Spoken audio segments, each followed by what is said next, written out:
Hello. Yeah, that's your name. Squirrels got me. Big Jim. Yeah.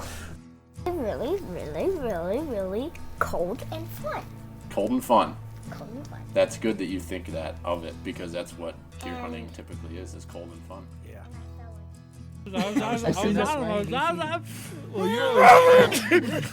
Yesterday morning, I'm glassing up on the pass and I see these deer moving, and I'm like, ooh, there's deer moving. All of a sudden, I just see this person just head down, just hauling ass, wearing shorts and a t-shirt with a pack on.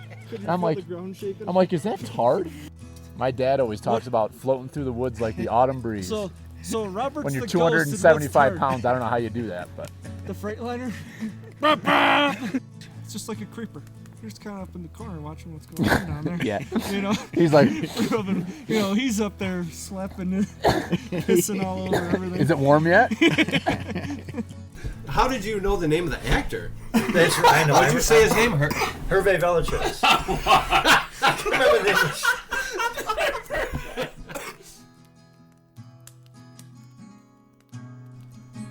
Welcome to the Log Talk Podcast, brought to you by Pertinier Outdoors.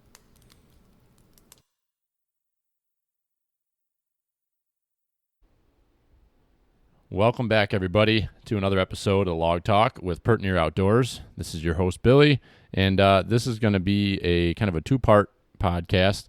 First part will be Jimbo, Danny, and myself kind of recapping the final venison grind of the year. As you heard me talk about in last week's episode, I was going to be doing a grind day last Saturday with the Kirsch family, and their first time doing something of that nature. So Danny and I will kind of recap that, as well as we both made some product from it, being summer sausage and some snack sticks, as you may have seen on our social media stuff last weekend, both Sunday and Monday. So we'll talk a little bit about that and the recipes there, and get a little input from Jimbo on the meat processing side of things.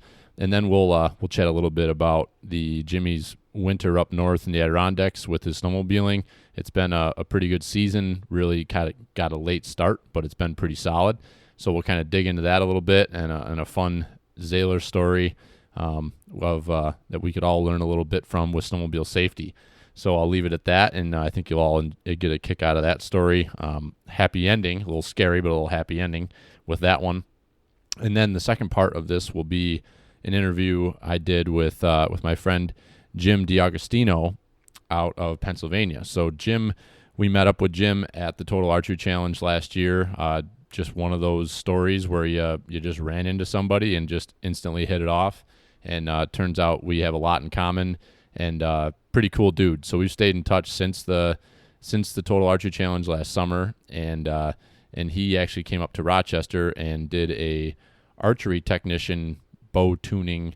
I'm not really sure what you want to call it, but a 3-day program to get himself certified to be an archery tech. And there's a little bit of an interesting connection there that we'll talk about in it, but pretty cool experience for him, and something that I wasn't even on my radar, something that you could do. So maybe something in the future that we at Pertinier Outdoors will be looking into doing to become a little bit more educated when it comes to archery and tuning and things of that nature. So I think you'll enjoy this one. We've got a couple more good podcasts on the deck coming down the pipe here. So we've got one that I recorded with Todd Waldron and my father last week.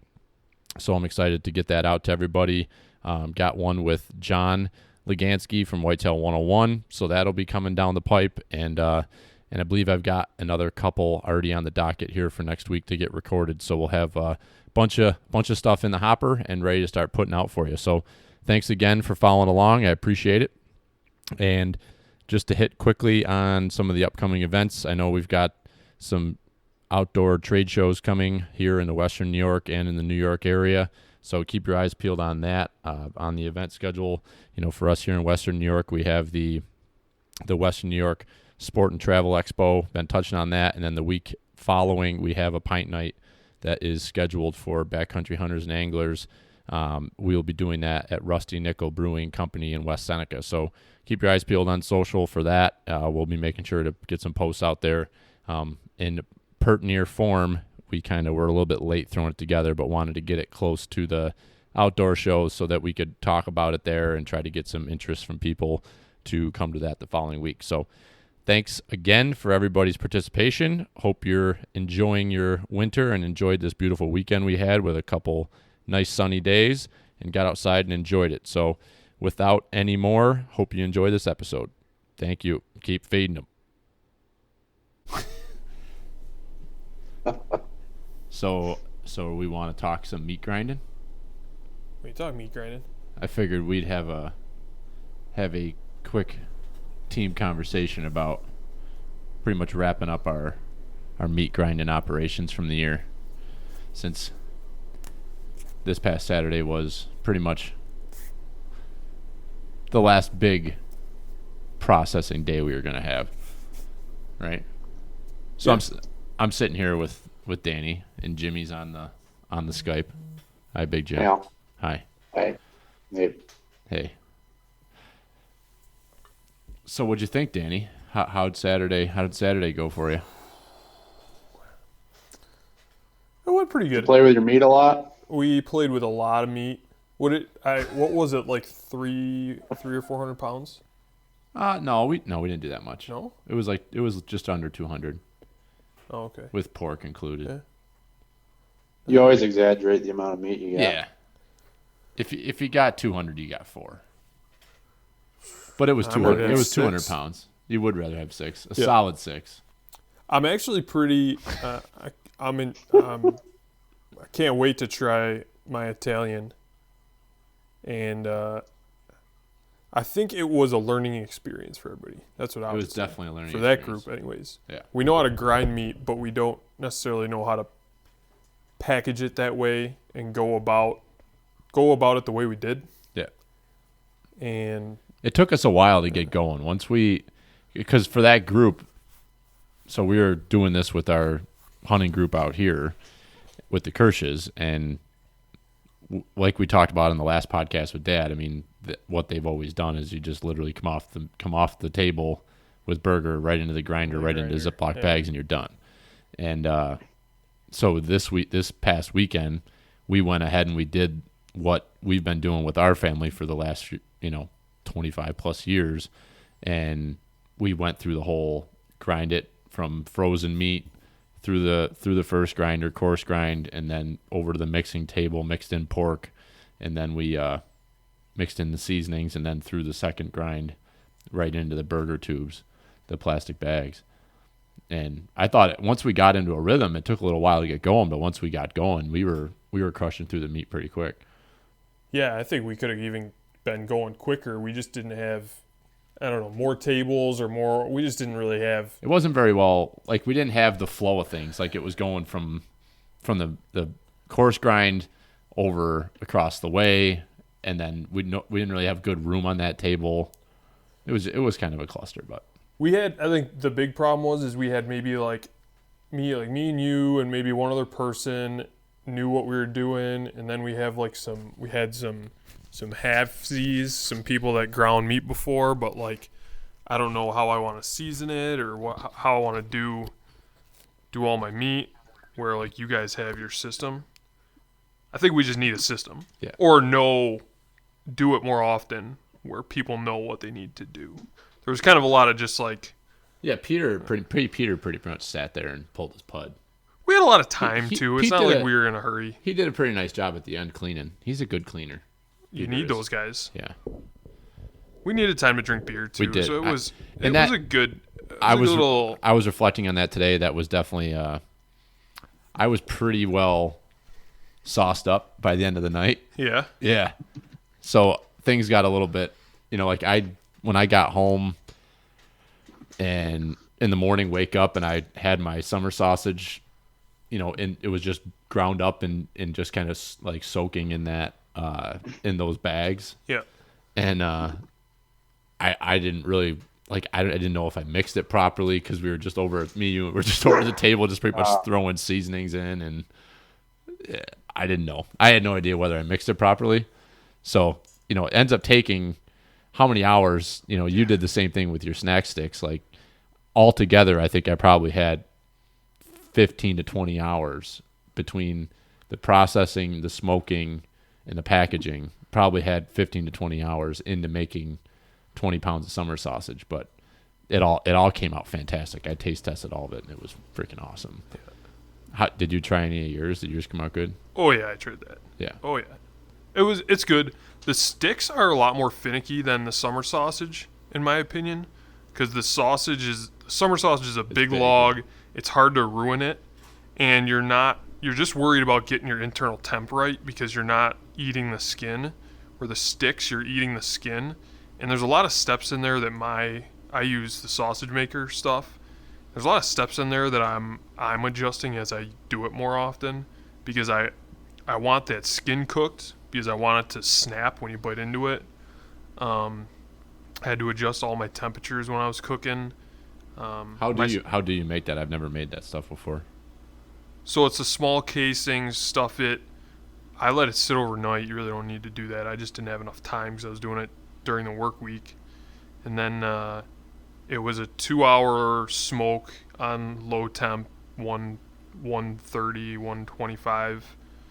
So real low. Yeah, you just want to get the smoke flavor in. And what I learned, and I'm going to do this every time probably now, is my smoker is real hot on the sides. It doesn't regulate temperature throughout the whole thing. It's got variances, so it'll burn some of that sausage on the bottom. So every half hour I was going out there and I was flipping the sausage and moving the racks around. I had a 4-rack smoker. And you have an electric smoker, right? Yeah, electric smoker. And what I ended up doing was just bringing it into the house and putting it in the oven on like 200 because those racks are big and that temperature regulates a lot better than my smoker. So after you got the smoke into it, then you brought it in and put it in the oven. 2 hours in the smoker, flipping every half hour, and then I just brought it right into the oven on 200. I might even do it a little hotter next time, like 225. But my goal there is cook it through, which I know I'm going to cook it through with the temperature I'm cooking it at, and get it to where those skins start to kind of tighten up around the meat. Which, if you do it at the lower temperatures... Do you like the skin tight around the meat? I like it extra tight. But then, so... Just personal preference, Jim. I don't know what you're freaking smiling about over there. No, I was on mute. Otherwise, you would have heard some other stuff that I was saying. It's probably for the better. Yeah, I missed a whole bunch of commentary there.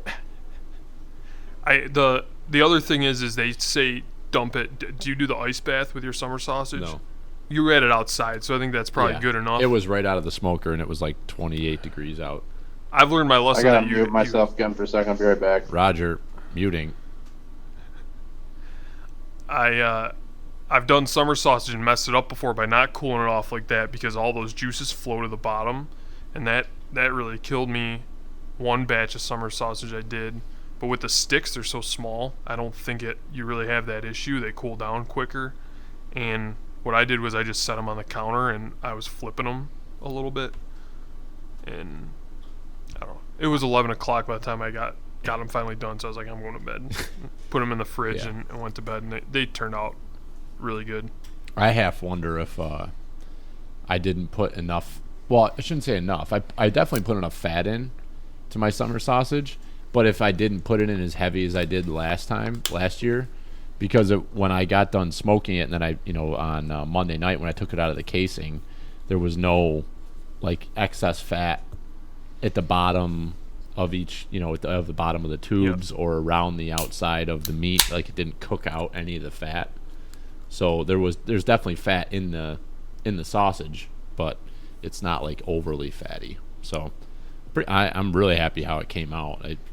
It's well worth it. Like I'm going to continue making more and more, I think, of that. And I'd like to make some of those snack sticks like you do. But I think it just makes it so much easier when you do have a good amount of meat. Like you can eat through a lot of snack sticks and summer sausage. Like it's very easy to take that somewhere and eat it compared to like trying to prepare a huge roast or whatever, Yeah, I love those. Like you just put a bag in the fridge, let them thaw out, and like just have one when you come home from work or whatever if you're looking for a snack or take a couple How'd you of them shoot that on a into hike. casing? Your snack sticks. How'd you put that in casings?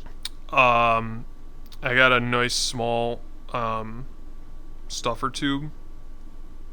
Just like you would anything else. It's just a smaller stuffer tube. Gotcha.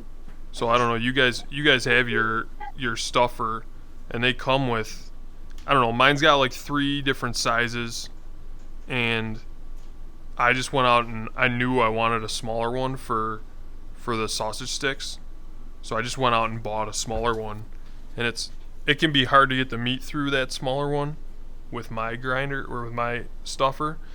Hey Martha, I see you flipping me off. Can we have our URL?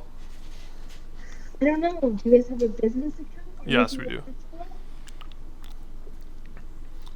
Billy's Sorry, on but- that. yeah. Billy's working on that. Sorry, you buy that small stuffer and stuffer tube, and that works fine.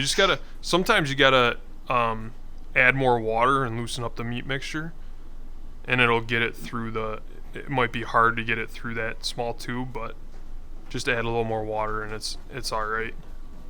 But yeah, I've actually had good luck with that.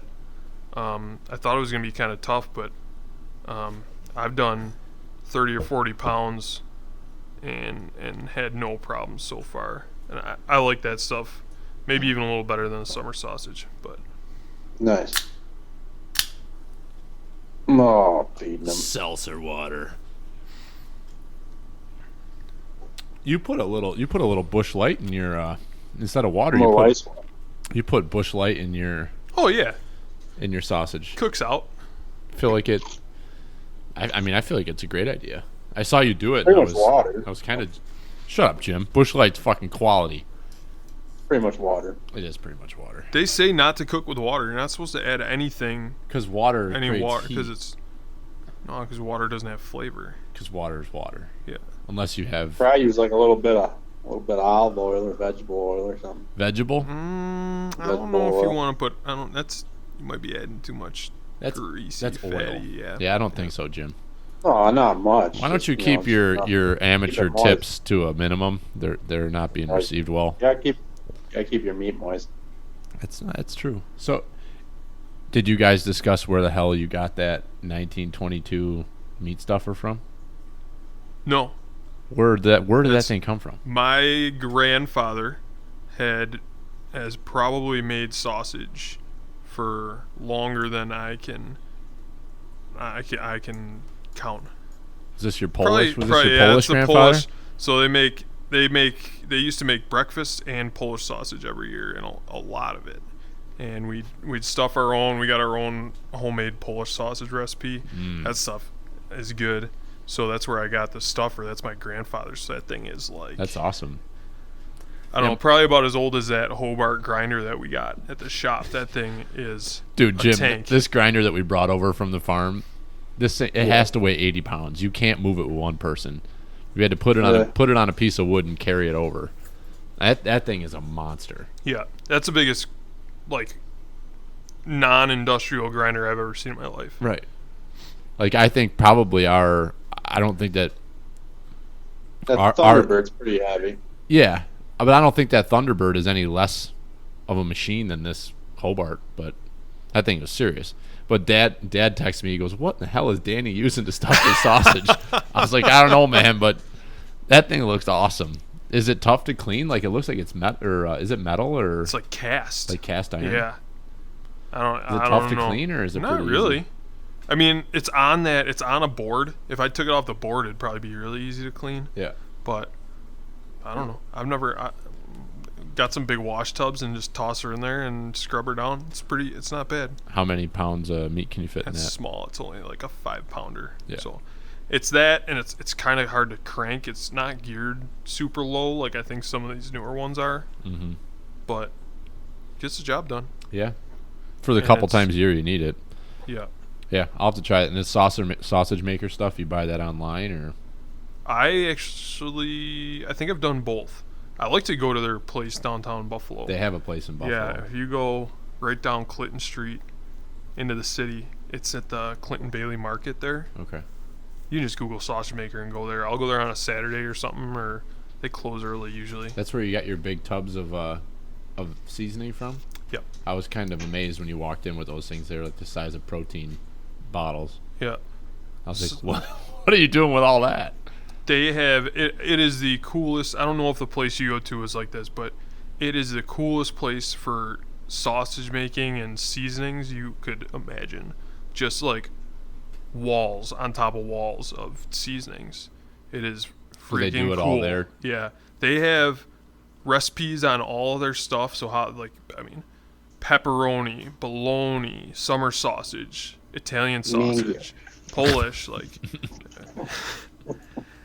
And then they sell everything, and they sell the low temp cheese. They have spice. They have good price spices and stuff too. I had no idea. Casings. I guess these are some like, I mean, it's the same thing. Stewart's doesn't have all that stuff. They've got a lot of different spices, in Rochester, and they've got kind of a small section for like sausage making. The majority of what they have is more just like seasonings and spices, but still, I mean, we've got these little places in our backyards. I think a lot of times everybody wants to just, it's very easy to just go on Amazon and buy something, where it's like you can go to some of these places. And I got talking with the owner there at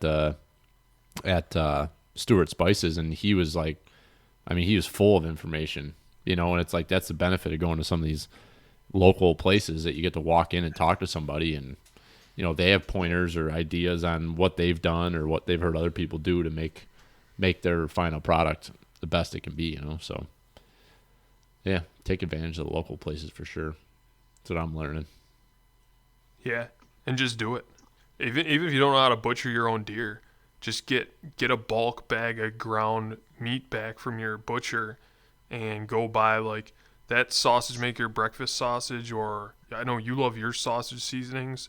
Like, I have never had a bad seasoning from there. And the funny thing is we used to think my grandfather had his own breakfast sausage homemade recipe, and like I'm in my low 30s. Maybe like 5 years ago, my cousin goes, "Oh, you didn't know that Grandpa's sausage recipe growing up was a jar of breakfast sausage seasoning from the sausage maker?" And we just thought it was like a homemade recipe, and it's fantastic. But what do you have to say about that, Jim? What do you want me to say about that? I don't know. What's your favorite way to eat your venison, Jimbo? I gotta say the pulled venison's pretty good, but you guys are talking grinding. One of the biggest things I started doing was just making it all, mixing it with pork, and then having it so you can season it as you're taking it out. Because I probably do half to 3/4 of mine that way. That way you can use it for whatever you want to use it for when you take it out, and you're not committed to one thing or another. So you thaw it out, then you add your seasonings, then you cook it with what you want? You could make summer sausage even after the fact, or whatever you wanted to do with it. Yeah. It would be harder. But I like that, because that's it's one still reason. there. That's one reason I always keep all my roasts together from when we're butchering, because I know 6 months from butchering, I can always just take one of those roasts and grind it up, and have 3 to but you 6 can't go. pounds of You can't go the other way. Exactly. Yep. Yeah, that's a good point. Because especially if you shoot something, it's first deer of the year. You don't know. You might be the only deer you get this year, Yeah. so you don't want to go burgering the whole thing. Would you quit giving Martha the eyes? That's creeping me out that you're doing that. If we weren't on video, you wouldn't see it happening. Oh boy, got the tater. But yeah, that's the beauty of it, is keep those main cuts, the flats, the rounds, keep them whole, and then come, like you said, end of the spring, beginning of summer, you want to make up a bunch of jerky. If you got a good amount of meat left, you can turn all that stuff into hot dogs or jerky or whatever.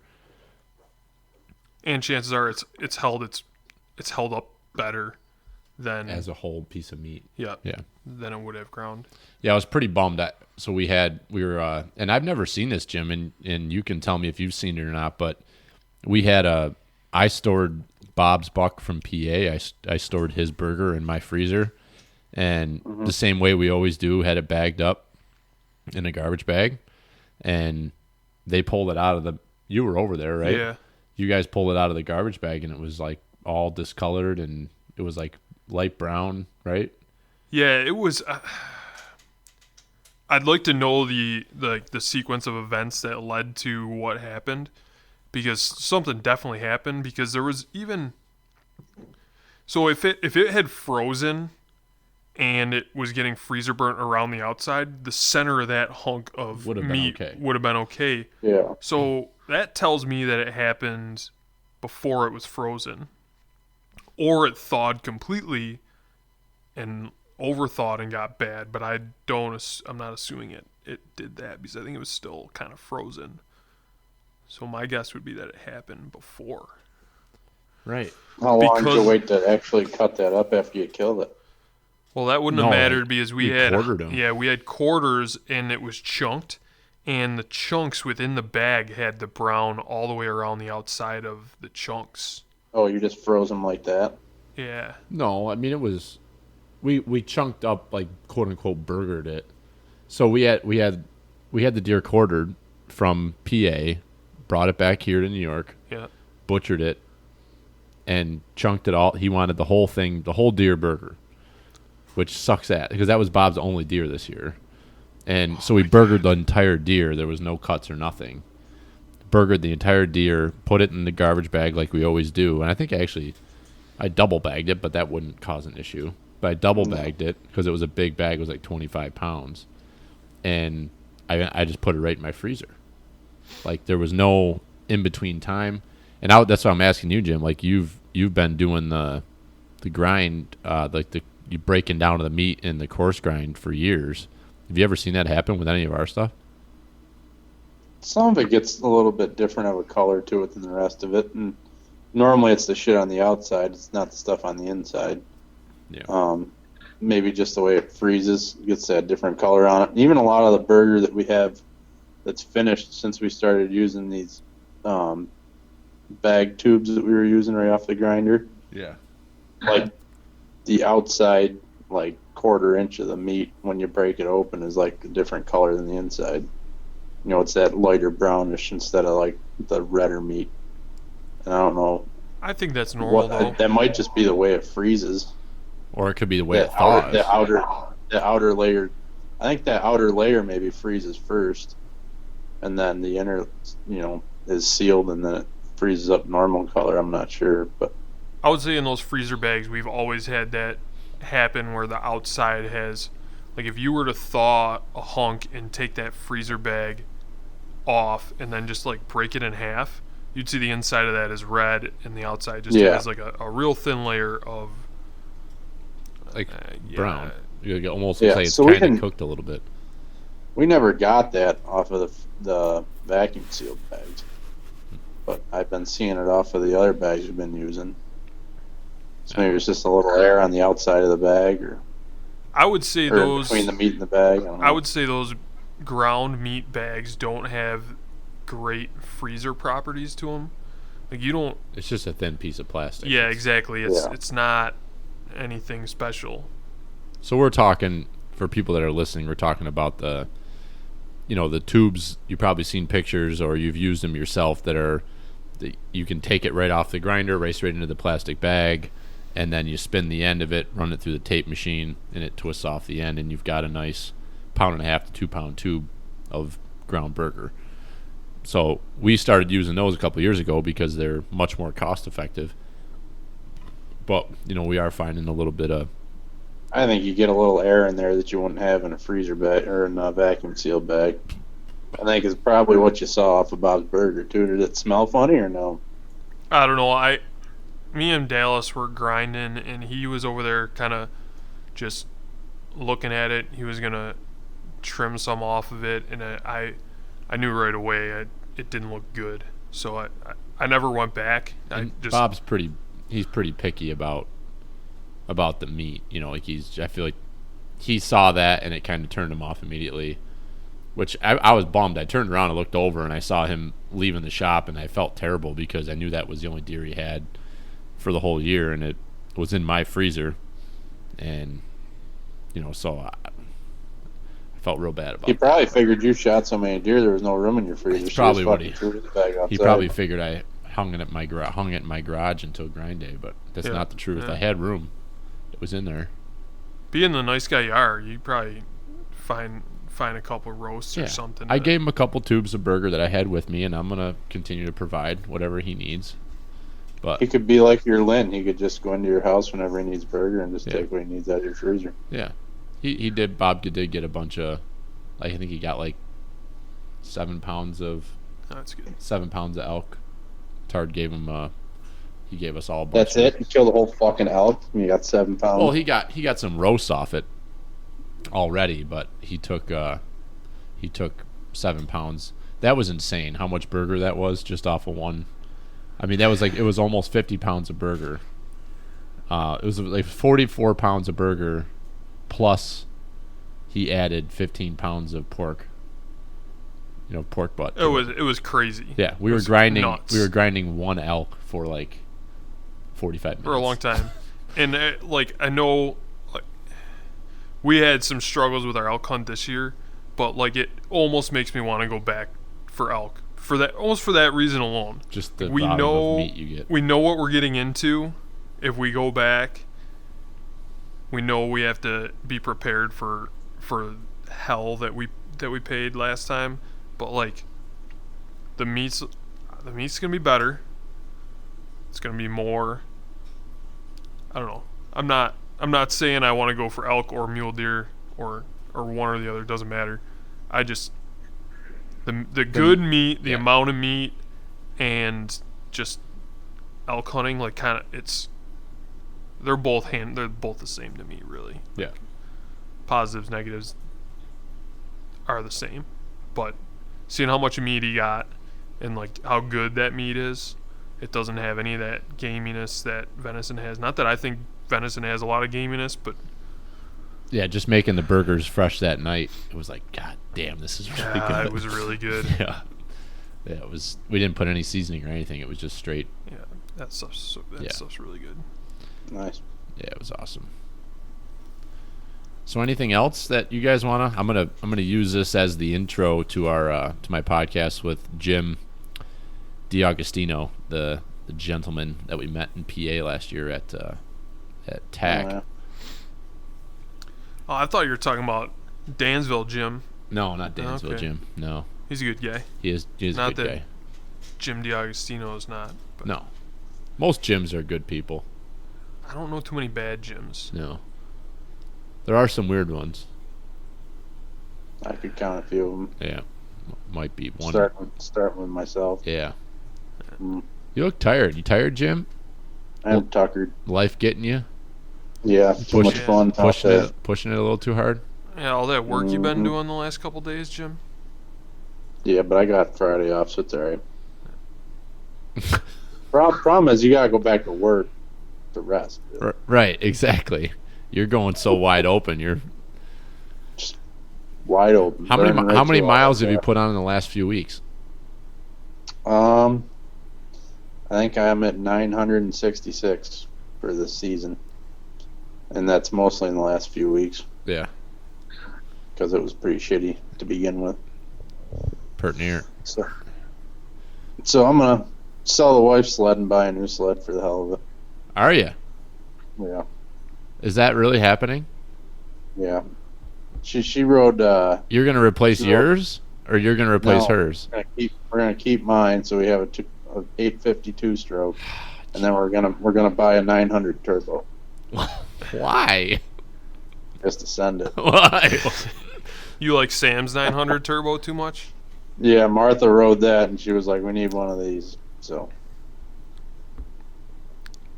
not gonna argue with that. No, so the boss gets what she wants, huh? Yeah. Yeah, So- I'll ride that when she's not riding, and then when she's riding, she's. So are you gonna make that deal happen this weekend? So when we go ride next week, I've got Martha's brand new sled to ride. Oh, okay. Negative. Whoa, Martha, chill out. Coming in hot. No, you're not going to ride the brand new 900. Oh, We this won't is have that till spring, anyways. That's a spring order sled. this is the first debut from hashtag Pert Near Indoors. We didn't need the explicit rating until she came in. Right. Bill's not what it's like. Can't hear her, He Jim. doesn't know what it's Jim, like. if she wants to be on the podcast, she needs to come sit next to you. No, that's all right.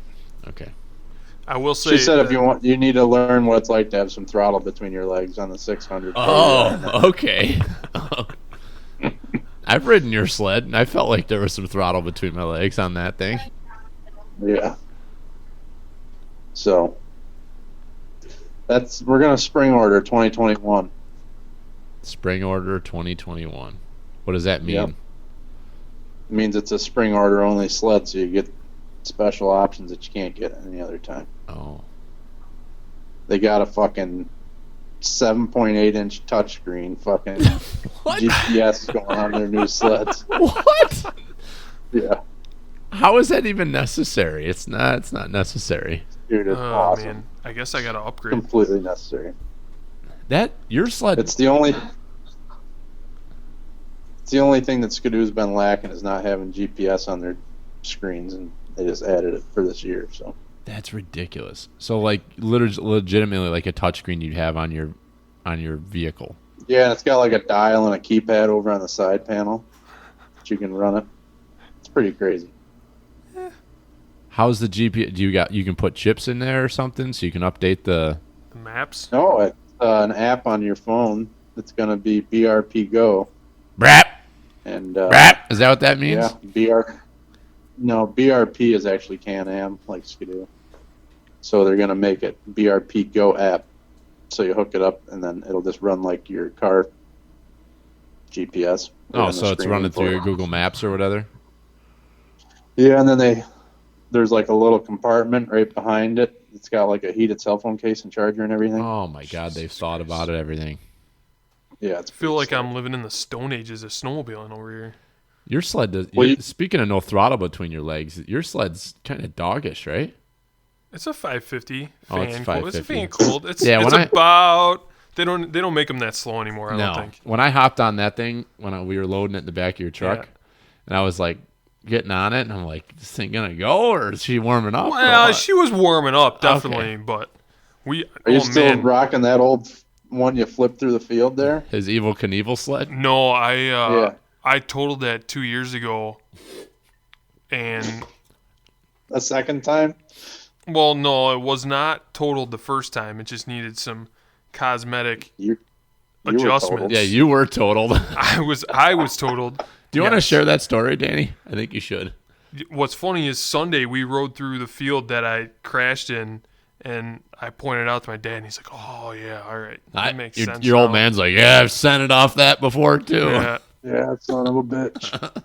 So What's funny is we went through that field in the dark on Friday night at like 1 a.m. And I think me and Danny were racing side by side, and everybody started tapping their brake lights. I'm like, "What's this about?" I wasn't with And then you it was guys too Friday. late. I don't think I was Oh, I with was you with guys somebody. that Friday. I didn't ride I with was you guys racing till down through there Sunday. with somebody else, and Yeah. I hit the throttle and made it over it, but it still hit the track and almost flung me over the handlebars. Yeah. And then in the daylight, I didn't know it was the same field because I don't know the area. But when I got to the next road, I was like, "Why are they not showing up?" Danny flipped her. Yeah, stone cold sober on a Sunday afternoon around noon, coming through a field at about 50. I hit this ditch in the middle of I was on a trail in the middle of a field.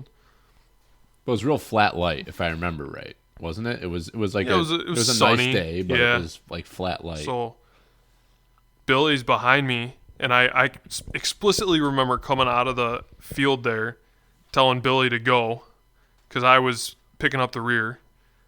And he said no, and I said go, and he said no. So then I hammered on it. I just hammering down the field, probably just like 60, 50, and I hit a ditch, and I wouldn't even want to call it a ditch, just a little like It was hollow in the it wasn't a field. ditch; it was just a drainage ditch between two fields. Yeah, and So the problem with it is the side you were coming from was like ground level, and then the other side of it was like 3 or 4 foot up. yeah. Well, So it wasn't yeah. like you were trying to clear a ditch. It was like you were trying to clear a wall on the other side of the ditch. Yeah, and what ended up happening is my ass end kind of kicked up, so the sled kicked up into the air and kicked me off the sled, and I flew in the air next to the sled as the back end of the sled kind of started tumbling over itself. And you were unconscious in the air, correct? No, I was awake that whole time. Oh, you were awake. I was awake the whole time I was in the air. What were you thinking? Because you put both your arms to your side, and you look like a man that had been shot out of a fucking cannon. Oh, I can remember flying in the air. I can remember flying in the air, and I think I didn't have enough time to react. It was just like, oh shit, boom. Because you were off the sled. Because I was right behind you. I was maybe 100 yards behind you. Yeah. And all of a sudden, I just see just the ass end of his sled, like you said, just the front of his snowmobile hit that ditch, and then your ass end just bucked up, and it just shot you, and the sled's up in the air, and you are just like missiling, and you had your American flag Evel Knievel helmet on, open face helmet, and you're just rocket manning through the air, and I'm like, oh my god, I'm watching my friend die right now. Yeah. And you just landed like your arms weren't out. Like I just remember watching you land. I don't think I had enough time to react really, or think or anything. It was just like, boom, and then I hit the ground. Well, you probably went 20, 30 feet. Like you projected 20, 30 feet down the trail and then landed in the field, and your sled did a couple flips and then landed. I think your sled landed upright. But I come running, and Jimmy's gone. Like Jimmy said, he's at like almost probably to the next road. And I come pulling up beside. You all right? You going to sneeze? Is it emotional for you to talk about this? No, we don't have to bring these memories Listen, up. I listen to the podcast, and when somebody sneezes into the mic and it blows my eardrums out in the truck. I appreciate it. It was respectful for you to do that. Sorry. Yeah. So I pull right up to Danny, and he's just literally laying face down in the snow, not moving. Like, and I'm like, holy shit! I'm like, he's dead. Yeah. Like he is dead. And I walk up to him, and I'm like, my sled's right there, and we're in the middle of this field, and I walk up, and I'm tapping him on the shoulder, and I'm like, Danny, he's not breathing. So I rolled him over. I didn't roll him all the way over. I rolled him to his side because I didn't know if his neck was hurt or if something was broken. So I rolled you over to your side, and your whole face mask is just packed full of snow. Like you can't even see his face. So I'm like scraping the snow out of there, and it seemed like an eternity, but it might have been like a minute or two, and it had knocked the wind out of you and knocked you unconscious. And you came like all of a sudden you started like wheezing and breathing, and I'm like brushing the snow, and I take your goggles off so I can see your eyes, and I'm like, Danny, are you okay? Danny, you okay? And you're like making all these noises and everything. And then you open your eyes and you're looking at me. I'm like, do you know who I am? And you're like, shut up, stop messing with me. I'm like, do you know who I am? And you're like, shut up, I know who you are. I'm like, well, who am I? You're like, you're Joe Muskie. I'm like, who the fuck is Joe Muskie? Like, it's the first thing comes to my mind. And so apparently Joe Muskie's like a real person. Yeah. But why you thought I was Joe Muskie? You were obviously on a different planet at that point. But I got up and I walked over to that was when it finally hit me. I got up and I was like, this is bullshit. Like I'm gonna hop on and let's keep riding. And I got on the sled and I go to like start it up, and the left handlebar got to where the brake is, and it went straight down. And I'm like, oh, okay. We're gonna have to sit back and think about this one for a little while. Yeah. So. Yeah, we nursed. When I got back to you guys, there was like 7 people standing around Danny, and Danny's just like walking circles looking at his snowmobile. He's like, whoa. Yeah. And the one guy's like, he's like, I'm a medic. You should probably get him some medical attention. He's showing a lot of signs of concussion. Like, no, this is him. He's normally dazed and confused. Did you have a concussion because you went to the hospital? After we got... I think they diagnosed... I mean, it was definitely a concussion. I was out. Yeah. Like, that's... You were licking windows for a little while. You just got to go... Well, that sucked because, like, I'm tired, and I go to my... I went to my, like, cousins or something that day with my parents, and I'm like... They're like, well, we got to take you to the hospital. And I'm like, well, let's go, because I want a nap right now. And they say when you have a concussion not to take a nap. So I'm like, oh, this sucks. Like, all I wanted to do was take a nap, and like, not fun. Spent the day in the hospital, some brain scans, and I was all right, I guess. Well, I mean, as all right as I'm gonna be. Yeah, I mean, can't fix some things. So yeah, and then so to end that story, Allegheny 2 years ago, I was running some stuff back and forth to some cabins. No helmet on, obviously. Smart. And because I wasn't really doing anything. And I came down this hill on a road, and there's a ditch at the end, and I couldn't make the turn. So I was like, okay, I'm just gonna ramp the little bank where they plowed up a bank of snow and land in this ditch. And like, I wasn't even going fast at all. I just goosed it a little bit to get the front end up, landed it in the powder. Well, I landed the sled directly on a sewer pipe. The front right arm landed directly in front of a sewer pipe, metal, and just stopped the sled cold. Just unbelievably bad luck, and threw me off over the handlebars into the snow. Really promoting the sport of snowmobiling right now, by the way. Hashtag snowmobiling. Follow the podcast. Yeah. If you're a snowmobiler, it's a safe sport. As long as you stay at least 3 counties away from Danny, you should be safe riding your trails. I've seen some stupid shit, but I haven't mostly had any issues. There's a reason I like to ride slow snowmobiles now. Yeah. You should stick to those 440 fans and Yep. 550 fans. Yep. Yeah.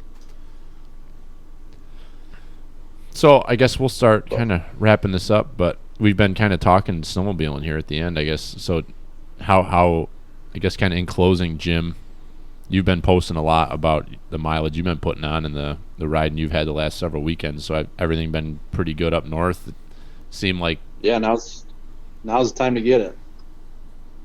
How long you think you'll be riding up there till? It looks like there's a little bit of warm weather in the beginning of next week, but after that, it looks like they're going to get snow again. So I got to believe normally we're riding into mid-March pretty well. Yeah. So I could come like up we could come up in like mid-March if we wanted to. Yeah, we'll have to figure it out. See how the season's going, see if it sticks around that long. But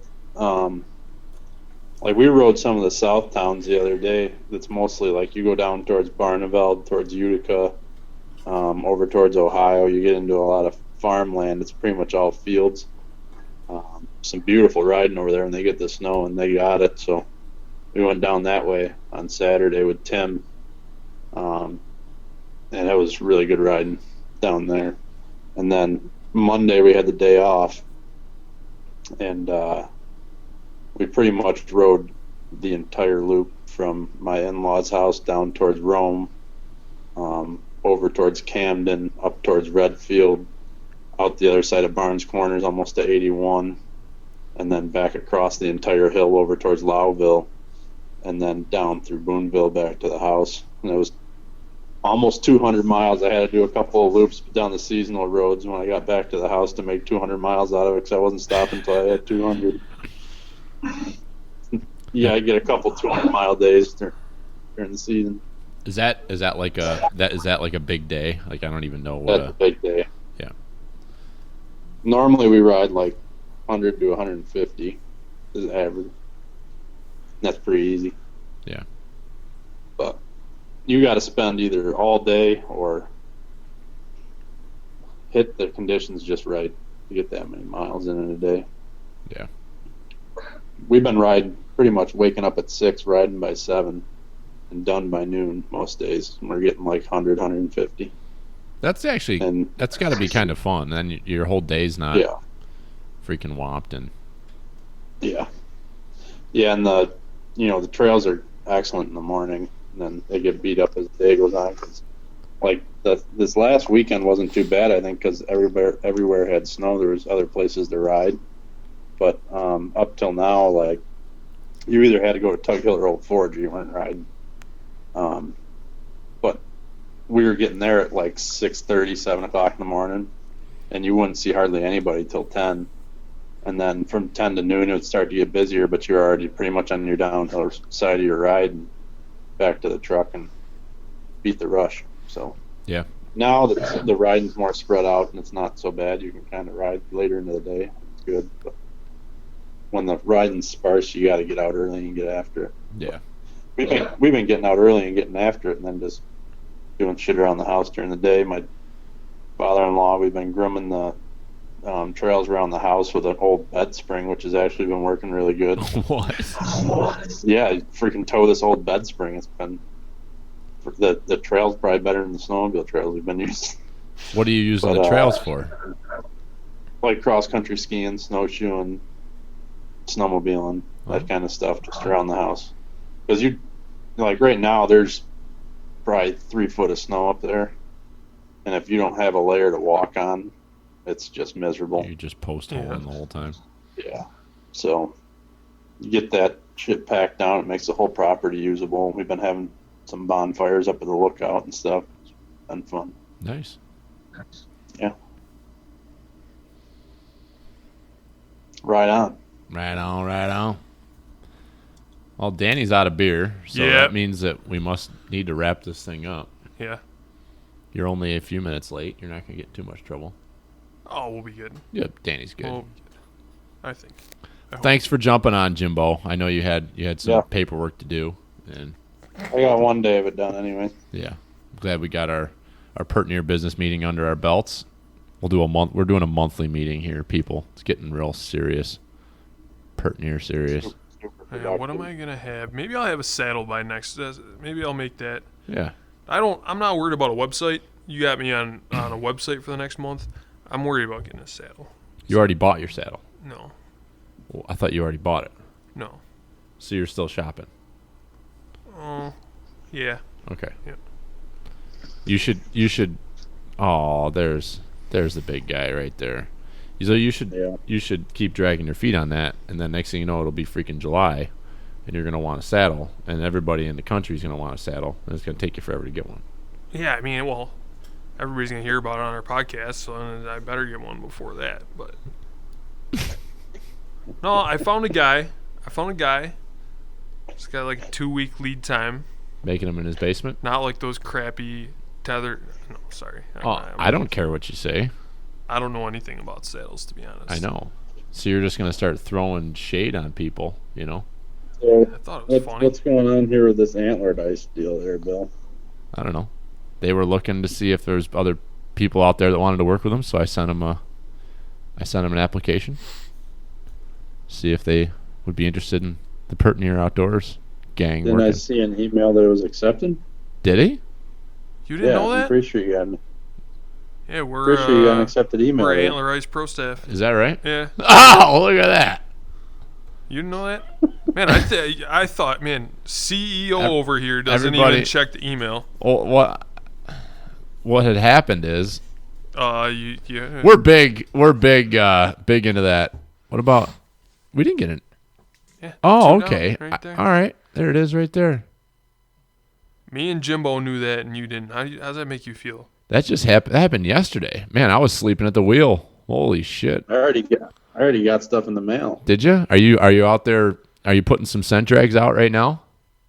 Yeah, I was just testing it out. Yeah. I got some trail cams up in the backyard with some scent drags. I think they Yeah. offer some product that helps you in the off season to breed them at home. I don't need that. Yeah. Neither do you. No, I don't. Mine's already bred. I'm trying to figure out how to survive the breeding cycle. Okay, this conversation's just This is great. yeah. So we're excited to be part of the Antler Podcast Ice radio right here. The Antler Ice team. We're gonna start doing more with that. Apparently, get my head out of my ass. Kind of organization am I running over here? Yeah, that's what I was wondering. Yeah, well, takes a village, people. It takes a village. All right. Thanks, Jim. Appreciate you jumping on, Danny boy. Get cracking on the website, and we're gonna work on getting some apparel going too. That's one of my projects. Yep. That's all I request. Cool shit. Cool shit. Pertinier. Cool shit. Yeah. Pertinier cool shit. All right. Thanks, boys. We'll chat with you later. Fade 'em.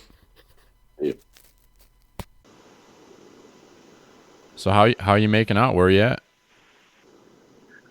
So far, so good. I'm about an hour and 20 minutes from home. Nice. Home stretch. Might have to pull the home stretch, right? I might have to pull the phone down every 15 minutes or so just to make sure I'm on track. Oh, because you're using the GPS on your phone, yeah. Yeah. But other than that, I just passed a fox on the side of the road. Okay, and he's still kicking. What does the fox say? What does the fox say? Ding, ding, ding, ding, ding, ding, ding. All right, so joining me on the phone here is my good friend and Pert Near Pro staffer, Jim DiAugustino from sunny Pennsylvania.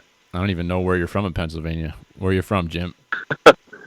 The Bethlehem, Allentown area, Pennsylvania, just about an hour north of Philadelphia.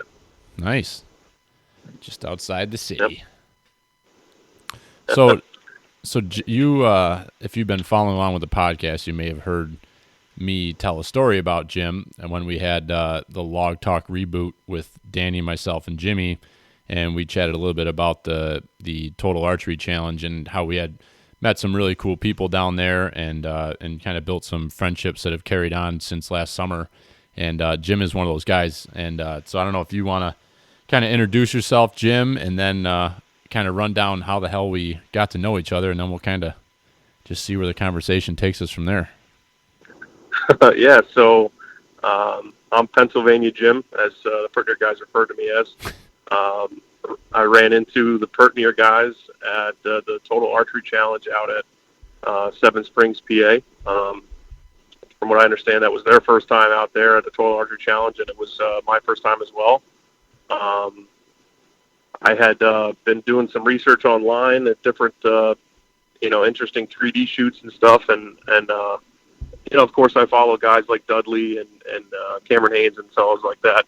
And, the videos that I saw online looked pretty interesting, so I figured, why not? Let's give this a shot. So, coincidentally, I had just gotten one of my other good buddies into archery shooting that same year, so we decided to head out to Seven Springs, and we were only there. We got set up, we were at a campsite about 15 minutes or so from the lodge, and so we get set up and we head out to the lodge, and we start walking around just getting a feel for the lay of the land, and we see a couple of guys setting up some bows.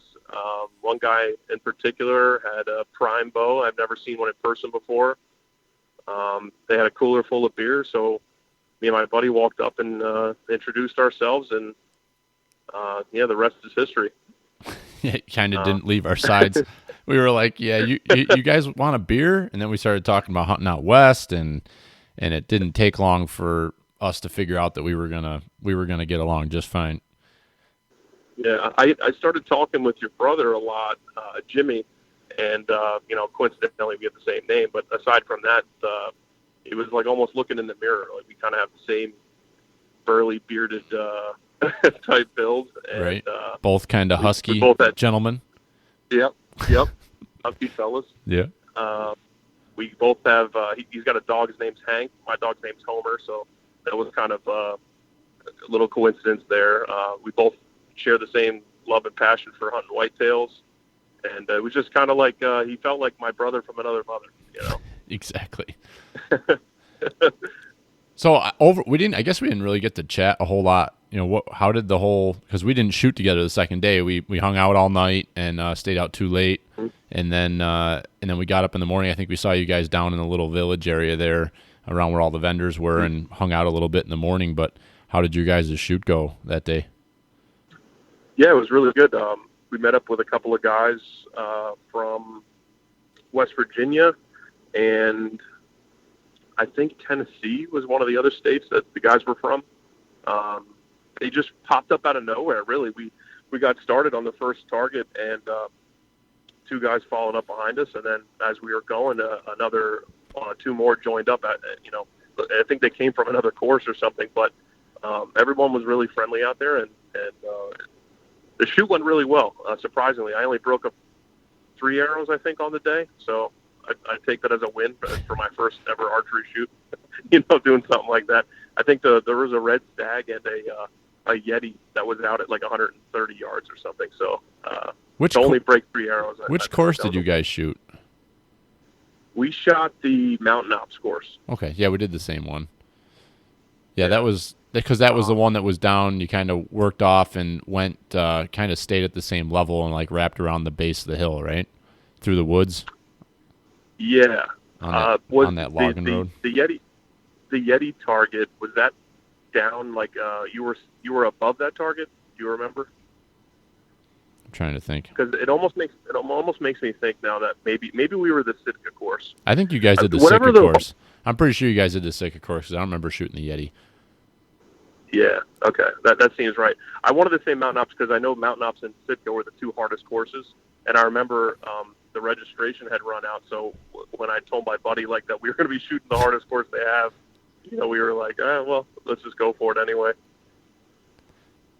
Yeah, what was his experience? Did he get it? Because I know he was brand spanking new into it. Did he hunt this fall? Did he enjoy that experience? Yeah, so taking him to the Total Archery Challenge for his first ever archery anything was a big win. It got him hooked for sure. He's an outdoors guy, so he's into the hiking and fishing and all that stuff. But getting to put your bow and your pins on some lifelike targets in real terrain, I think went a long way. So yeah, he was hooked. I got him out on his first ever whitetail hunt this year in Pennsylvania. He didn't have any success, but he saw a lot of deer and had some encounters.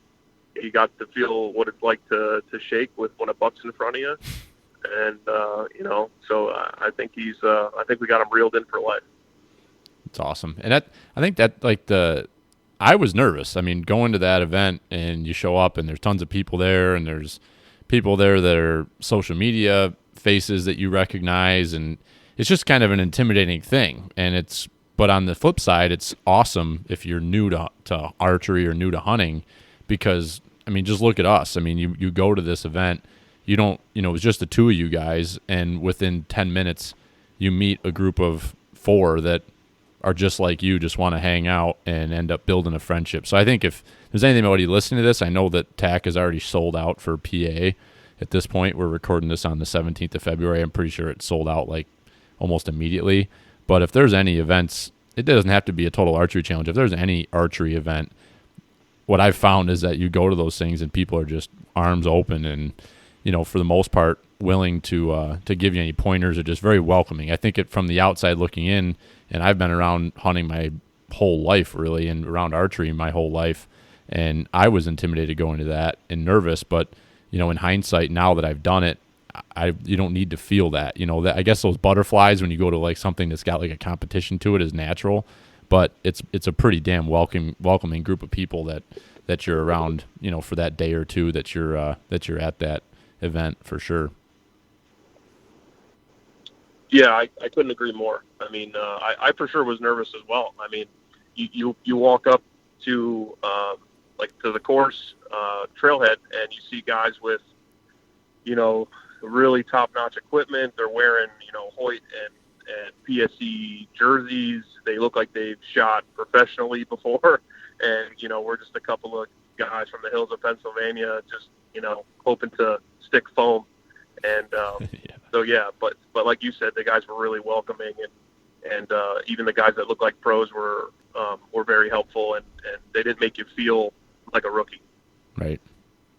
And honestly, if Total Archery Challenge would just open up the like if you paid like $50 to just go and shoot at the target range at the base of the mountain, I would be perfectly happy with that, because I had so much fun launching 100-yard bombs uphill at that buffalo.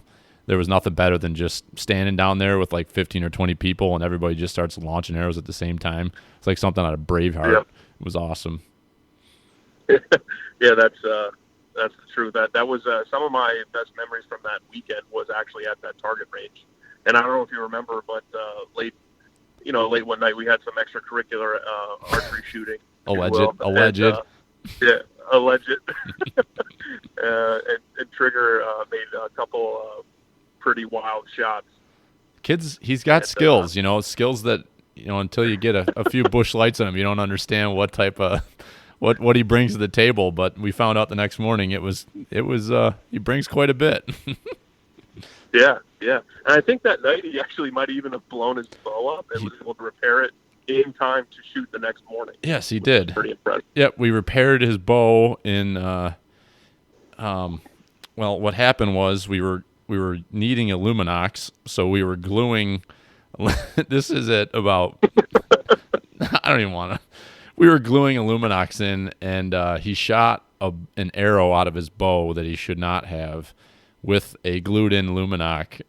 His bow, literally, the string and cables and everything came off, and so it's like 1:00 in the morning, and we are in our hotel room with a hand press, cabling his, like hand pressing his bow down so we can get it back on, and went out in the morning and he shot great. So, hey, I guess you live, you learn, right? Yeah, exactly. Yeah, it was not our brightest moment, and Pertinier probably shouldn't talk about that, but hey, what are you gonna do? So yeah, that was made for a heck of a story. It sure does. So I guess that kind of like perfectly catapults us into to what you are just getting done with and what you're driving home from right now. So I guess why don't you explain what course you just went through and kind of how you found out about it and how it all came about. So yeah, I just finished the George Chapman's archery technician school up here in Western New York, taught by Steve Van Zyl. Steve Van Zyl was one of the front runners with PSE way back in the early 1970s when PSE first started. He's good friends with Pete Shepley and George Chapman.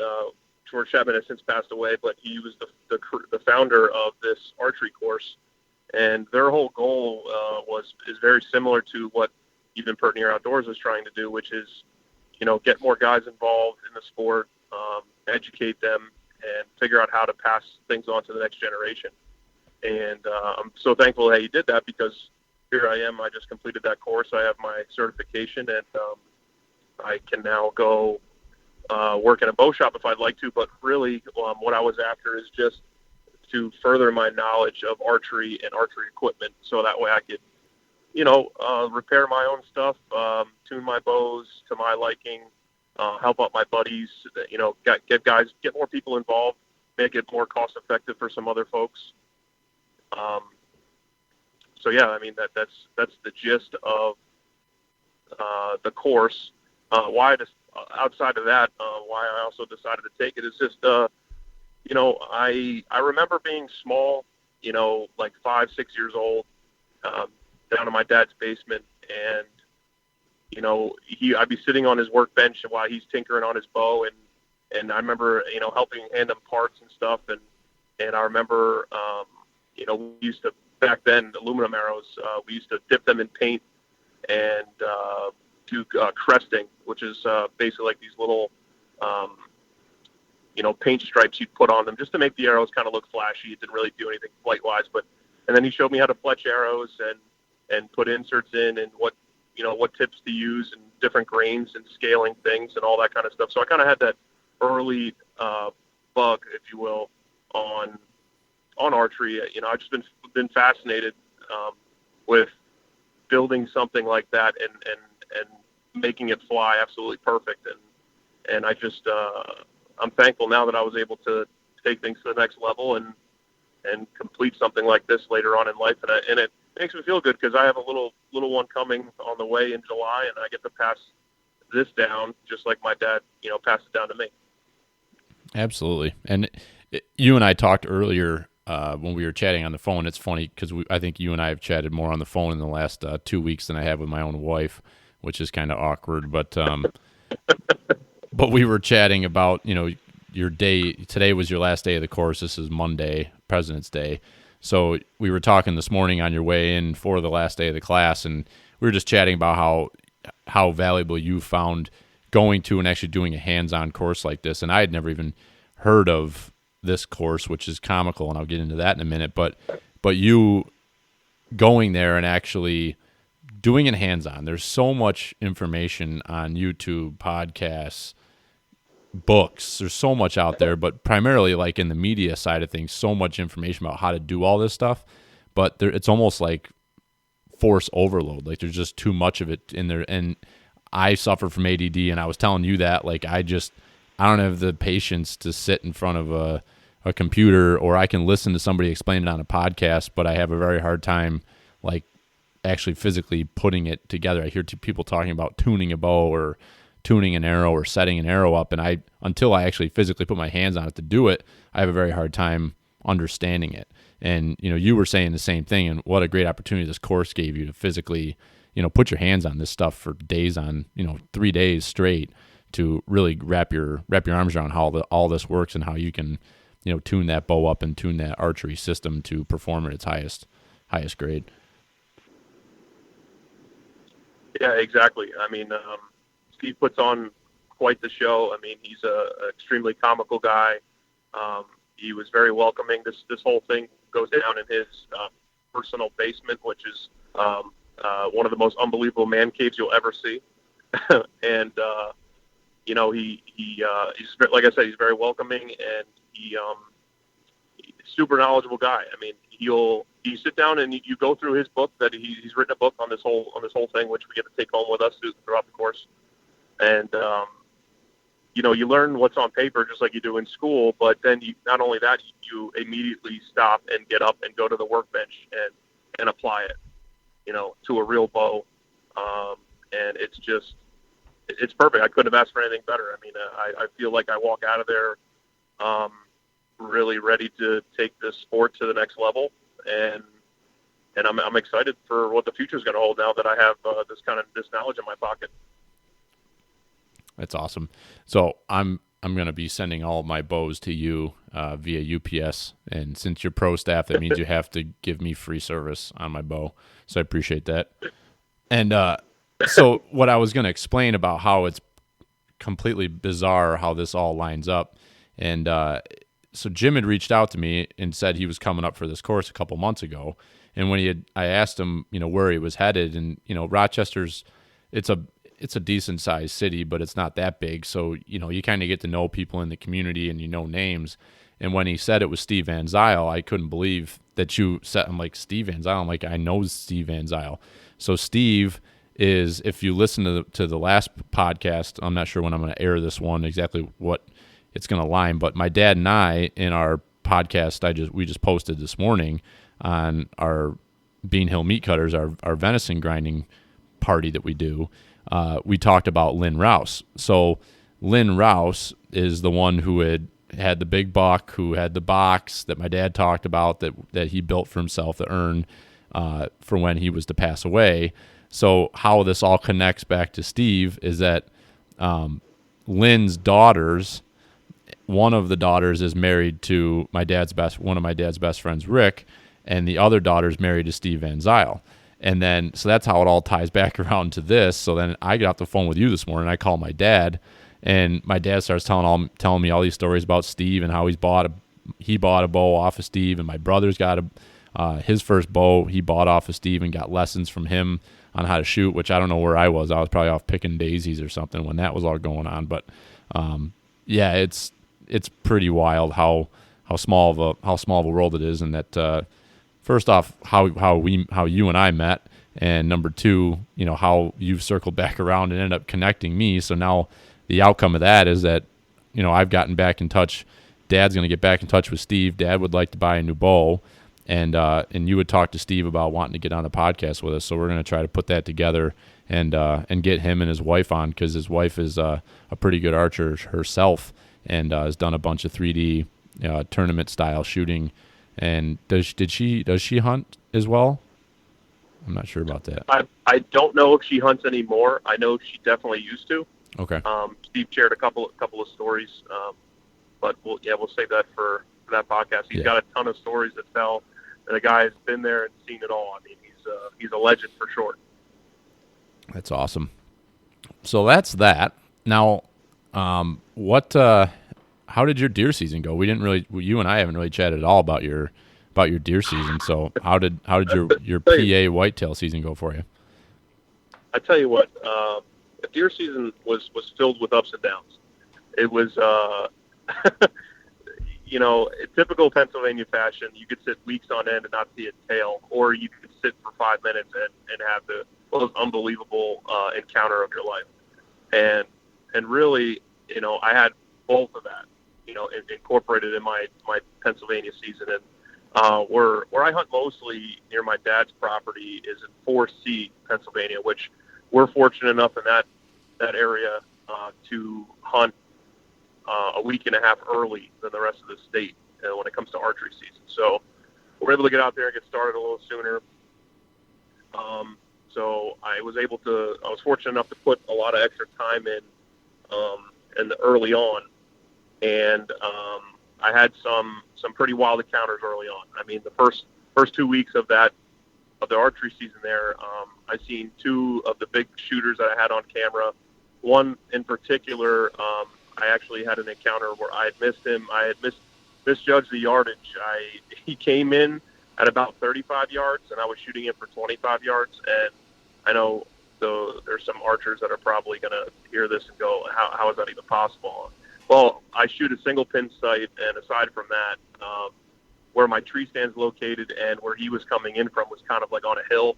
And I just, you know, between buck fever and I just completely misjudged the distance and shot directly under him. You know, luckily didn't wound him or anything. But yeah, that buck in particular, we call the Professor. We've got 5 years of history with that buck. We call him the Professor because he's constantly outsmarting us. He's like one that, you know, rarely ever even shows up on camera, and he'll just come out of nowhere. And it just seems like he's always, you know, that his chess move is always one or two ahead of ours, and we're never able to connect. And I had a really, really good opportunity with him in the early archery season there, and I wasn't able to connect. After that, I didn't see a tail for 2 straight weeks leading up all the way into the rut. And it was miserable. I spent a lot of hours, I played a lot of video games on my phone, listened to a lot of podcasts, just trying to help the time in the tree go by. But yeah, it was. I hit the lowest of the low. It's a lot worse when you miss a buck of a lifetime and then you have to sit for weeks and not see anything. Yeah, it's rough. You know, what type of terrain property is it? Is it all timber? Is it hills? I'm not really familiar with that area where you are north of Philly. Yes. Yeah. So in this particular area where I'm hunting, it's a lot of cornfields. So you have, you know, various small graded hills, cornfields, and then you have these hedgerows that kind of butt up to these cornfields. So I would say that part of the terrain looks very similar to what I saw out here in Western New York. So yeah, I mean, it's kind of like a pass-through zone. It's not really, or a feeding type zone. It's not really somewhere where the deer would come to bed or spend a lot of time. They're passing through and they're coming in to feed and to move on with their day. So you kind of really have to wait them out. The other hard part is that you're not sitting in a lot of timber, so you're kind of exposed. And aside from that, you could see. It makes sitting really tough because you could see for hundreds of yards, and you know, when you're not seeing anything or even hearing anything for that matter, it makes the sit a lot more difficult. So if you're in a large timber patch, you kind of don't really know what's around the next tree, and that little bit of anticipation keeps you in the saddle a little longer. Yeah, absolutely. Yeah, that's tough, man. And what do you account that to? Not, you know, having it kind of dry up and just be totally dead. Was there not a lot of food near you, or was the weather not good? I can't even remember the beginning of November. It was a blur. Yeah. So it was warm. It was abnormally warm for that particular time. I mean, we were talking like upper 70s for a lot of those days. I'm pretty sure that had a lot to do with it. Aside from that, yeah, we didn't get, like I said, we didn't get any cold spells. It was very warm, but we didn't get much rain either for the 2-week span. And you know, usually you'll get some rain, and then the next day after a rain, at least in my area, the deer will be up on their feet and they'll be moving around because they have been bedding through the rain. So I think the deer off and move themselves into another area, and they were feeding and they were content, and they had no reason to be moved, to where I was. Yeah, and I think that's changed a little bit. I feel like we've talked about that with our hunting crew quite a bit. That back in, it seems like there's less deer, but I don't necessarily think that there's less deer. Maybe there's a little bit less than there was maybe 20 years ago after we had a couple big ice storms and it was super thick, just naturally just super thick, and there was more for them to eat. But I think the deer numbers are okay. I just think that there's a lot less pressure because they're walking to their stand on the quietest path. The people are super aware right now, and then they're getting in their stand. They're not moving, and if they're moving, they're getting down and going right straight back to their vehicle or to their cabin, and not out pushing stuff around and just kind of quote unquote Elmer Fudding it. And I think it's a big factor because the best days of hunting that I've had the last few years have been opening day on public land, and there's just deer running everywhere because there's people everywhere. And I'm seeing the largest numbers of deer I've seen in a long time, but it's because there's people in the woods moving them.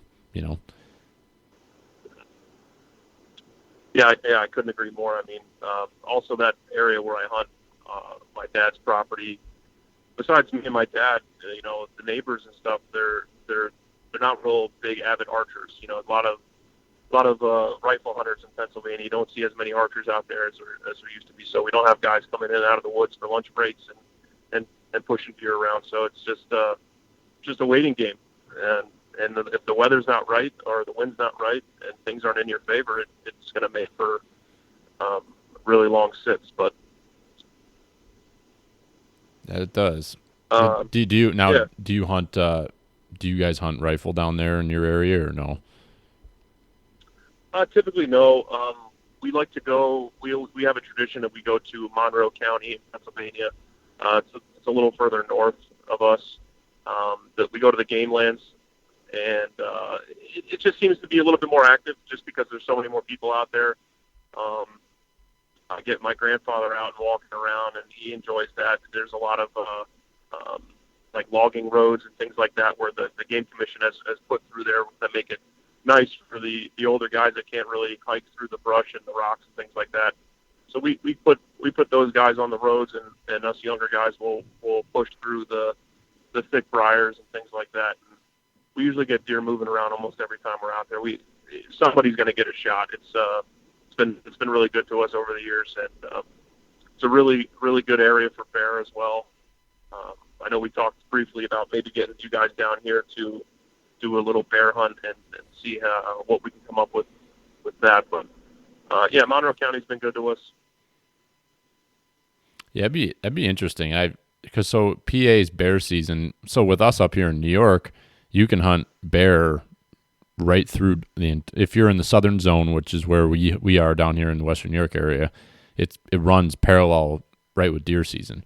And for the first few years when we got bear season down here in the southern zone, it really hasn't been that long. It's maybe been 15 years ish. And when they first opened it up down here, you couldn't shoot bears during the first full week of gun. So ironically, it was probably a smart move by the DEC, because the most times you had opportunity and saw a bear was when there was people in the woods pushing them around. So the first couple of weeks, or the first week of gun, for those first few years, we were all getting sightings. I mean, I saw them, my dad saw them, uncles, different guys, neighbors were seeing them. A lot of people around us were seeing bears. And then once they opened it up for the entire season, ironically, all the bears that we have shot up at our camp at this point, I think we've shot 4 off of our general area, both with our group and our neighbors group.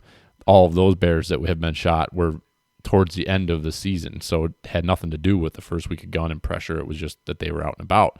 But where I was going with that is that we have such a long bear season here, but down in PA it's much different, right? You guys have, is it 1 week? Is it a Monday to a Saturday? Is that how it works? Yeah, it's 1 week. Yep. I know that they've talked about, they passed the law of getting some Sunday hunting involved, and I believe that there's going to be a Sunday for each respective season, and I believe bear is going to be on that list. I have to double check. It's so fresh that I'm not even up to speed with that yet, but it should be it should make for a little bit more of an interesting season. I think there's going to be some more folks getting involved and hopefully get some bear movement around. Definitely. And they also closed deer season down for that week the bears open, correct? That's that week of like the 15th-ish, 12th, 15th-ish. Right. Of yes. November. I know there's some special there's some special dates and things for like the older hunters and the newer hunters. They have some special dates and seasons and things like that for those guys. And I think that those run parallel to the bear season as well. I'm going to read up on that for the upcoming season and see exactly how all this is going to pan out. Yeah. Definitely. PA definitely has a bunch of different tweaks to their seasons, whereas ours pretty damn cut and dry. And I don't know if it's right or wrong. Honestly, I look at our season. It is so long that by the time you get to the middle of November, those deer have been pushed so hard for a month and a half, and then that last month of season, mid-November through mid-December. I mean, it all depends on the type of property you're hunting and what those deer's experience has been throughout that first month and a half of the season. Because if you're hunting a piece of property like ours that's 100 acres and you start hunting it the first weekend of season and you're up there every single weekend and sometimes during the week, I mean, those deer are constant pressure, whereas you go down to PA, your archery season starts pretty well early for deer, but you get a little break there right around the rut, which, it kind of stinks that you guys aren't able to be maybe out during the peak of the rut, but it does quiet down a little bit and give the deer a chance to maybe catch their breath before you guys head into that last 2 weeks of rifle season. Right, exactly. And rifle season gets hit extremely hard, especially in the areas that I hunt in Pennsylvania. It's the first, now that they've opened up that first day as a Saturday. That was a huge one. I mean, it was like back to the old Orange Army days where you see just dozens and dozens of trucks and guys out. And although it can be, a little bit of a pain in the neck, I think if you know what you're doing and you've hunted that area for quite some time, I think that you're able to work with the crowds and you make for some nice successful hunt. I mean, I'd like to see lots of guys out there. As long as everyone's doing the right thing, I think everyone can work together and you got some guys out there killing some deer.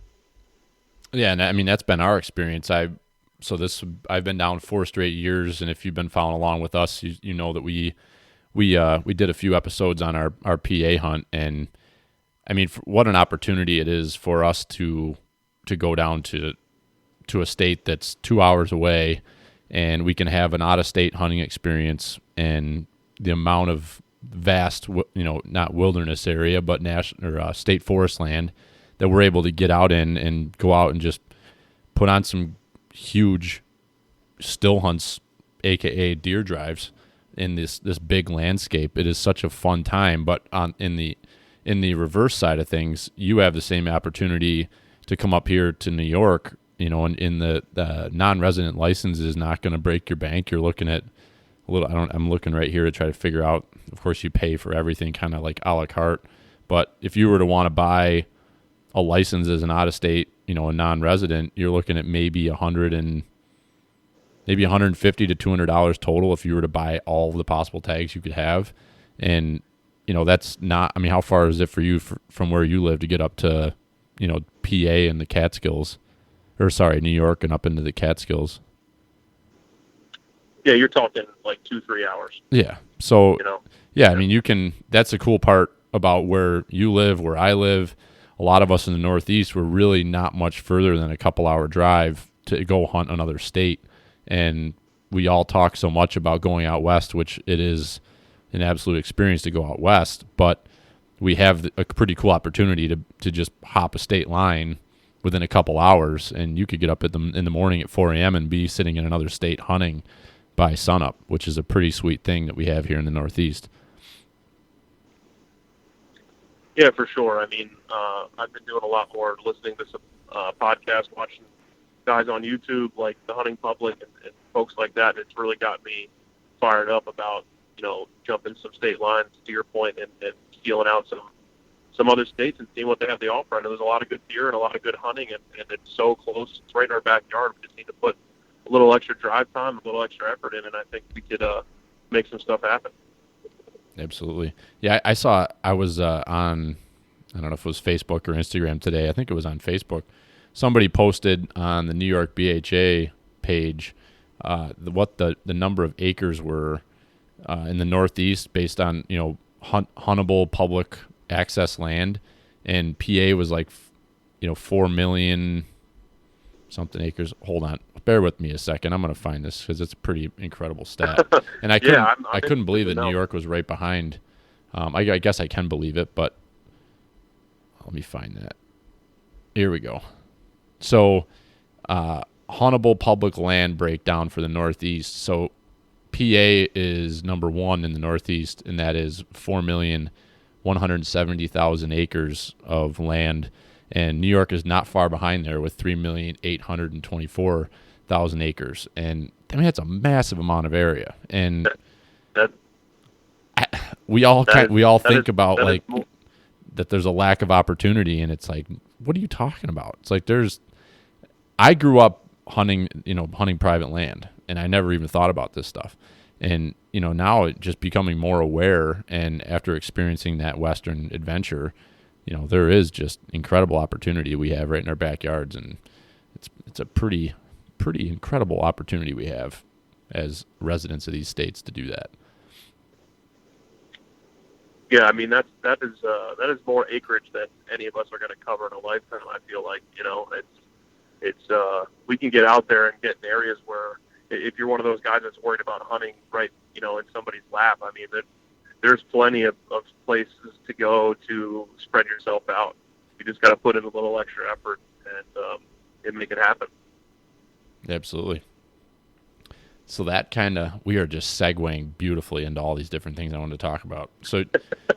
So must have been about 2 months ago when we first connected to discuss the bow hunting course you just did, or the technician training, that you were kind of picking my brain a little bit about heading out west. So has any of that kind of developed a little bit for you and your buddies planning that trip? Yeah. Yes. I mean, we're still like most, we're procrastinating, even though we shouldn't be. You gave us a list of some GMUs to check out, so I have those. We've got our gear, I think, pretty much set up. There's some clothing systems that we're going to tinker with a little bit before we decide to go out there. But most of us have been out there either hiking, camping, fishing, doing something out there. So we have a good feel for what we're going to need gear-wise. It's just putting it all together and getting it ready for a hunting type scenario, which is a totally different level. So it's going to be interesting. We still have a lot of work to do, a lot of prepping to do yet. But yeah, after talking with you, that was a huge help. So what are you guys thinking about doing? So right now we're looking at Colorado, and we're looking at Colorado mule deer. So that's what we're looking for. We're gonna apply for the muzzleloader for archery, and see if anything takes. So okay, so you're looking earlier season. I know you were kind of thinking about later, but without being in the points game, I think it might be a little bit challenging for you guys to draw a tag in the area that you're looking to without having any points in the game yet. Right. And honestly, if we were to go later, it's going to cut heavily into our whitetail season, which most of us or PA take very seriously. So we really don't want to sacrifice that. We'd like to have our cake and eat it too. Yeah. Plus, if I'm able to go early, then it's going to work out a little bit better timing-wise with work and with my wife. So I've got the green light to go sometime in September, October range. So that's what we're going to capitalize on. Nice. And you said one of your buddies just recently bought a camper. You guys are going to tow that out there and stay in the camper? Yeah, that is one of the options. So we were going to rent like a big van and just pack in and head out that way. But we're tossing around the idea of just hooking up one of our pickup trucks and just following his camper out there and just kind of camping along the way and just making it, just rounding the trip out. It's going to be more about the adventure, I think, anyhow, than collecting some animals, since it's all going to be our first times out there for an actual hunt. So we're just going to get our feet wet and see what happens. I think that's a pretty cool idea. And if I remember correctly, a few of the guys, they're kind of new to hunting, right? There are a couple of fly fishermen and outdoorsmen, but the whole hunting adventure side of it is a bit new to them, correct? Yeah, that's right. I myself and one other guy are going to be the front runners as far as the hunting game goes. So we're going to be kind of teaching along the way, and it gives us something to talk in depth about for our 28-hour car ride out. So yeah, it's gonna be fun for sure. It will, and I think you're making the right decision. I sit here and I think about it, and it's like, man, it's going to cost a lot to tow that thing out there. There's a potential for things to happen, whether it be flat tires or just mechanical things that can happen. But I look back at our first 2 trips out there, and driving across the country, and it would have. I think you're approaching it the right way and with the right mindset that you guys need to get out there. You got to experience this, and maybe going to guns a-blazing right off the bat, thinking that everything you're going to run into. Speaking from experience, both times we've been out there, we went wide open to get there in a rush, had all these great, big, huge plans, and we were pretty successful on both trips, but there was a lot of, I think, unneeded stress that we put upon ourselves to, put in a certain amount of time and to get there in a certain period of time. Whereas if you were to kind of approach it the way it sounds like you guys are, it's more of a, let's just go out here and let's have a good adventure with some good friends and make some memories and try to figure this stuff out. Exactly. We're going to stick to what we know, which is camping and just being in the outdoors. The survival aspect of it, I think we have down. But the whole incorporating hunting into that, being successful in hunting, is going to be a whole other ball game. And we all know that, so yeah, we're just gonna go for it, and hopefully we connect. But if we don't, it's going to make for a lot of memories, and we'll be back as soon as we can to, try to make it happen. Absolutely. It's good stuff, man.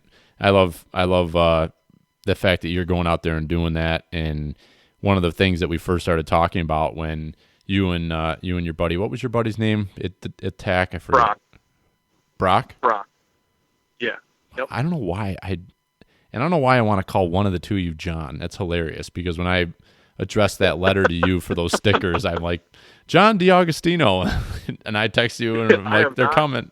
My name's not John. I'm like, I'm never throwing that away.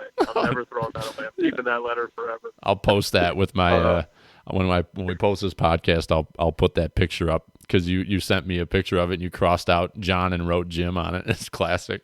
Yeah. But anyway, yeah, we got talking, and you sent me some stickers, and you gave us some stickers when we first met you and stuff, and I put it all over my Yeti gear, and I proudly support Pert Near, and then this guy has the audacity to send me a letter with the wrong first name on it. Listen, I'm not good with names, all right? I am a salesman, but there's some things that are a little weak in my game. But, the first thing that we started talking about when you and Brock walked up to us, we were all so jazzed up because we were about to head out west last fall. And, the first thing that came up in conversation was, have you guys ever been out west at all, or have you hunted out there? And you guys hadn't, but we talked a lot about it, and we just kept telling you got to do it. Stop talking about it. Just do it, because if you keep talking about it, it's just never going to happen. And it's awesome to, a year turnaround that you guys are putting it together. You're going to get out there and give it hell and give it a shot. And I don't know, for whatever reason, I've just been listening to a lot of stuff lately and hearing a lot of people in different types of podcasts talking about that. And it's just, stop talking about stuff and just go do it.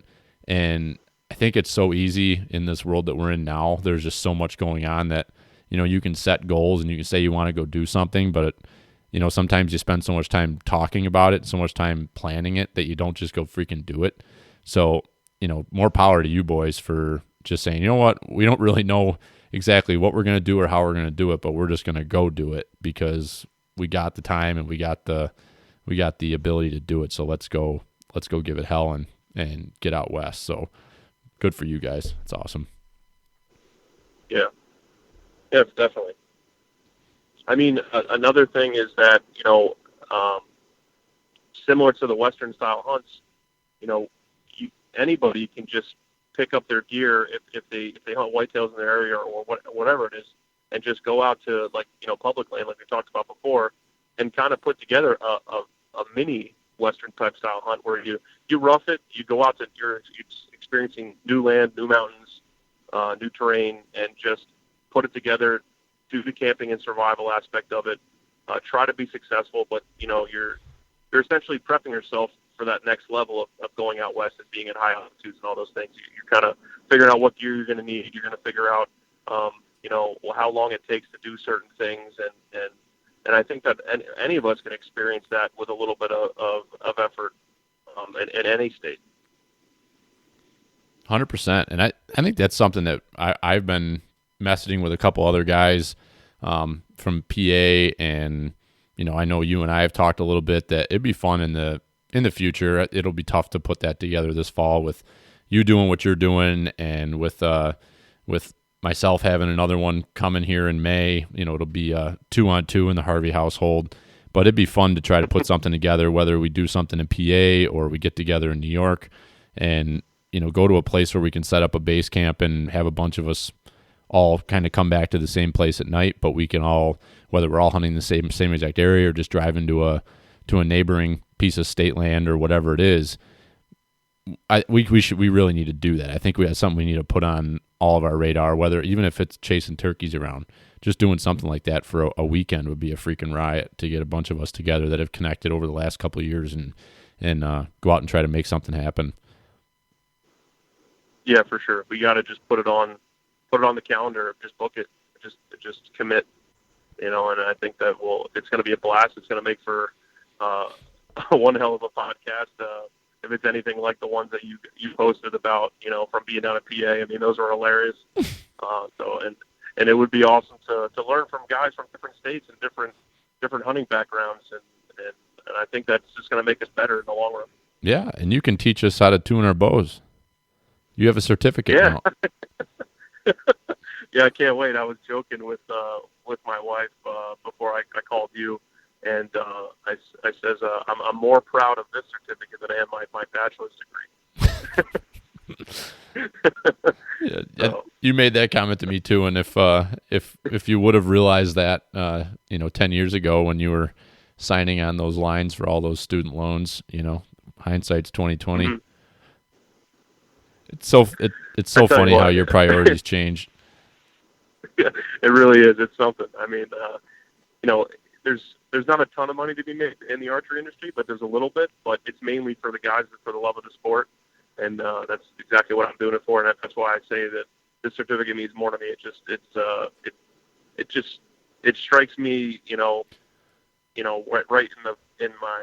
the heart, right where it counts. And it's not about paying the bills. It's about passing things on to the next generation and doing what we love to do. That's what it's all about, Johnny boy. Oh shit! I make myself laugh. Well, how close are we? We got to be getting you close to home here. Yeah, we're really close. I'm 18 minutes. 18 minutes. Hot damn. Yeah, this worked out nice. Well, we're approaching 9:30, and I've been up for a long time, and I think I'm ready to wrap it up here. Put my head on a pillow and get some shut eye. So, what do you say? You got anything else you want to hit on, or anything burning in your mind? No, I think we covered quite a bit. I think if I wasn't trying to focus on driving on the highway, I could probably come up with some more. But we'll save that for another day. We got plenty more podcasts in our future. So absolutely, I appreciate you having me on. Yeah, I appreciate you. Being so active and following along with us and supporting us since the beginning. And it's people like you that keep me motivated to keep putting together these podcasts and just growing this community that we have. It's a lot of fun, and we are not professionals. We are not experts. We're just sharing what we are passionate about, and it's guys like you that absolutely fit into what we do, and happy to call you a friend and a Pert Near Pro staffer there, Mr. Jim. Right on. I appreciate that. No problem. Thanks, buddy. Safe travels, and good luck with that little one. Take care of that mama. Hey, thanks. Yeah, thanks. Same to you. All right. Take care. See you, buddy.